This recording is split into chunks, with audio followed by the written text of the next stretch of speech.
জয় হিন্দ বন্ধুরা, আমি সুশোভন আর আপনারা দেখছেন আপনাদের অত্যন্ত প্রিয় চ্যানেল অদ্ভুত অথচ বাস্তব।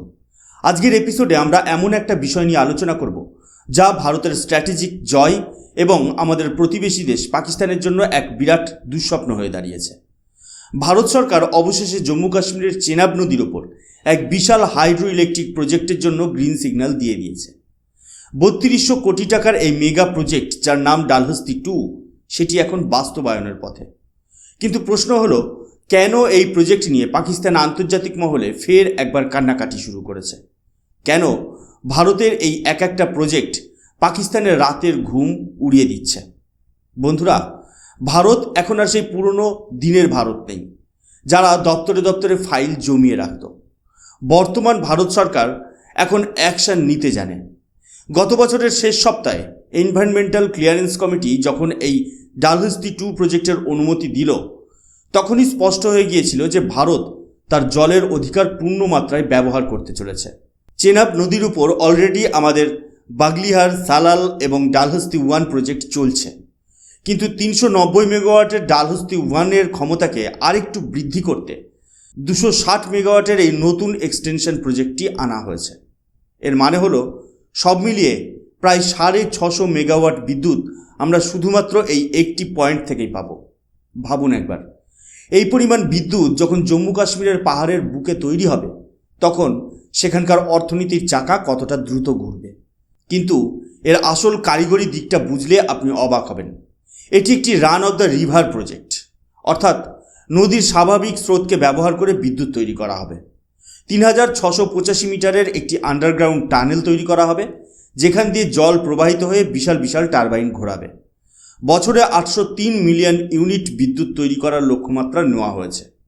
ভারত যখন এই ধরনের ইনফ্রাস্ট্রাকচার তৈরি করে, তখন পাকিস্তান ভয় পায় কেন? কারণ তারা জানে ভারতের হাতে যদি কন্ট্রোল থাকে, তবে তারা তাদের জঙ্গি মদতপুষ্ট নীতি নিয়ে বেশি দিন টিকে থাকতে পারবে না। পাকিস্তান অভিযোগ করছে যে ভারত নাকি ইন্দাস ওয়াটার ট্রিটি বা সিন্ধু জলবন্টন চুক্তি লঙ্ঘন করছে, কিন্তু সত্যিটা হলো ভারত এই চুক্তির প্রতিটি শব্দ মেনে নিজের ভাগের জল ব্যবহার করছে। বরং পাকিস্তানই সেই দেশ যারা এই চুক্তির অপব্যবহার করে ভারতের উন্নয়নকে বারবার রুখতে চেয়েছিল। আমাদের বুঝতে হবে কেন পাকিস্তানের এই প্রোটেস্ট এত তীব্র। পাকিস্তানের পিপলস পার্টির নেত্রী সেইরি রহমান বলেছেন যে ভারত নাকি জলকে অস্ত্র হিসেবে ব্যবহার করছে। আসলে সমস্যাটা জলের নয়, সমস্যাটা পাকিস্তানের মানসিকতার। গত কয়েক দশক ধরে ভারত শুধুমাত্র আলোচনা আর চিঠিপত্র আদান প্রদান করে সময় নষ্ট করেছে। কিন্তু পেহেলগাম হামলার পর ভারত সরকার পরিষ্কার জানিয়ে দিয়েছে যে রক্ত আর জল একসাথে বইতে পারে না। সিন্ধু জলবন্টন চুক্তিতে পশ্চিমী নদী অর্থাৎ ইন্দাস, ঝিলাম, চেনাব এই নদীগুলোর ওপর ভারতের কিছু বিশেষ অধিকার আছে, যা আমরা এতদিন পুরোপুরি ব্যবহার করিনি। কিন্তু এখন সময় এসেছে। প্রধানমন্ত্রী মোদী এবং স্বরাষ্ট্রমন্ত্রী অমিত শাহর যে ভিশন, তা হলো ভারতের প্রতিটি ফোঁটা জলের সঠিক ব্যবহার নিশ্চিত করা। অমিত শাহ তো স্পষ্ট করেই বলেছেন যে একদিন এই সিন্ধুর জল আমরা রাজস্থানের গঙ্গানগর পর্যন্ত নিয়ে যাব। এই কথাটি কি কোনো সাধারণ কথা? না, এটি একটি স্ট্র্যাটেজিক মাস্টার প্ল্যান। ক্যানেলের মাধ্যমে জম্মু কাশ্মীরের জল যখন রাজস্থানের মরুভূমিতে পৌঁছাবে বা হরিয়ানা, দিল্লির তৃষ্ণা মেটাবে, তখন ভারতের কৃষিকাজ এবং অর্থনীতি এক অন্য উচ্চতায় পৌঁছে যাবে। বন্ধুরা, তথাকথিত বিশেষজ্ঞরা বলেন যে সিন্ধু জলবন্টন চুক্তি নাকি পাকিস্তানের পক্ষে বেশি ঝুঁকে আছে।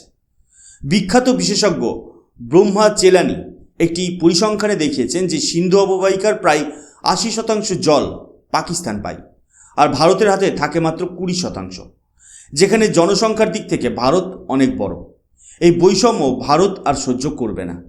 তাই তো কিস্তোয়ার বা ডোডা অঞ্চলের মতো এলাকাগুলোতে একের পর এক প্রজেক্ট আসছে। শুধুমাত্র ডালহস্তি 2 নয়, এর সাথে সারিবদ্ধভাবে আসছে রাটলে, সাওয়ালকোট, পাকালডাল, কিরু এবং কাওয়ারের মতো মেগা প্রজেক্টগুলো। মানচিত্রের দিকে তাকালে আপনি দেখবেন চেনাব নদীর উপর ভারত যেন বিদ্যুতের একটি মালা তৈরি করছে। এর ফলে পাকিস্তান চিন্তায় পড়ে গেছে যে ভবিষ্যতে ভারত যদি এই ড্যামগুলোর গেট নিয়ন্ত্রণ করে, তবে পাকিস্তানের পাঞ্জাব প্রদেশের শস্য ক্ষেতগুলো শুকিয়ে যাবে। কিন্তু ভারত সবসময় আন্তর্জাতিক আইন মেনেই কাজ করে। আমরা জল আটকাচ্ছি না, আমরা আমাদের ভাগের জল শক্তিকে ব্যবহার করছি মাত্র। আর একটা মজার বিষয় লক্ষ্য করুন, পাকিস্তান যখনই কোনো আন্তর্জাতিক মঞ্চে যায়, সেটা রাষ্ট্রপুঞ্জ হোক বা আমেরিকার দরবার, তারা সবসময় ভারতের ড্যাম প্রজেক্ট নিয়ে নালিশ করে। কিন্তু ভারত এখন আর পাকিস্তানের সেই সব চিঠির জবাব দেওয়ার প্রয়োজন মনে করে না। ভারত সরাসরি কাজ করে দেখাচ্ছে। এই যে ডালহস্তি 2 প্রজেক্টের জন্য 260 মেগাওয়াটের অনুমোদন পাওয়া গেল, এটি আসলে জম্মু কাশ্মীরের মানুষের জন্য এক বিশাল উপহার। সেখানকার যুবকদের জন্য কর্মসংস্থান তৈরি হবে এবং কাশ্মীর উপত্যকা বিদ্যুতে স্বয়ংসম্পূর্ণ হবে। যে কাশ্মীরে আগে পাকিস্তান বিচ্ছিন্নতাবাদ ছড়াতো, সেই কাশ্মীরের পাহাড়ে আজ ভারত তিরঙ্গা উড়িয়ে উন্নয়নের কর্মযজ্ঞ চালাচ্ছে। পাকিস্তান এখন অর্থনৈতিকভাবে দেউলিয়া, তাদের কাছে আটা কেনার টাকা নেই, কিন্তু তারা ভারতের ড্যাম নিয়ে প্রোপাগান্ডা ছড়াতে ব্যস্ত। ভারতের এই ন্যাশনালিস্ট দৃষ্টিভঙ্গি আমাদের শত্রু দেশগুলোকে একটা বার্তা বুঝিয়ে দিচ্ছে যে কাশ্মীর আমাদের অবিচ্ছেদ্য অংশ ছিল, আছে এবং থাকবে। আর সেই ভূখণ্ডের সম্পদ কিভাবে ব্যবহার করা হবে তা ঠিক করার অধিকার একমাত্র ভারতের। ভারত এখন যে রণকৌশল নিয়েছে তাকে আমরা বলতে পারি হাইড্রো ডিপ্লোমেসি। আমরা জলের মাধ্যমে আমাদের শক্তি প্রদর্শন করছি। আজ থেকে কয়েক বছর আগে পর্যন্ত আমরা পাকিস্তানের আপত্তি শুনলে প্রজেক্ট পিছিয়ে দিতাম, কিন্তু এখনকার ইন্ডিয়া আলাদা। এখন আমরা জানি যে আন্তর্জাতিক আদালতে গিয়েও পাকিস্তান কিছু করতে পারবে না, কারণ আমাদের ইঞ্জিনিয়ারিং এবং লিগ্যাল টিম অত্যন্ত শক্তিশালী। কিস্তোয়ার অঞ্চলের এই প্রজেক্টটি যখন তৈরি হবে, তখন তার ভৌগোলিক প্রভাব সরাসরি এলওসির ওপারেও পড়বে।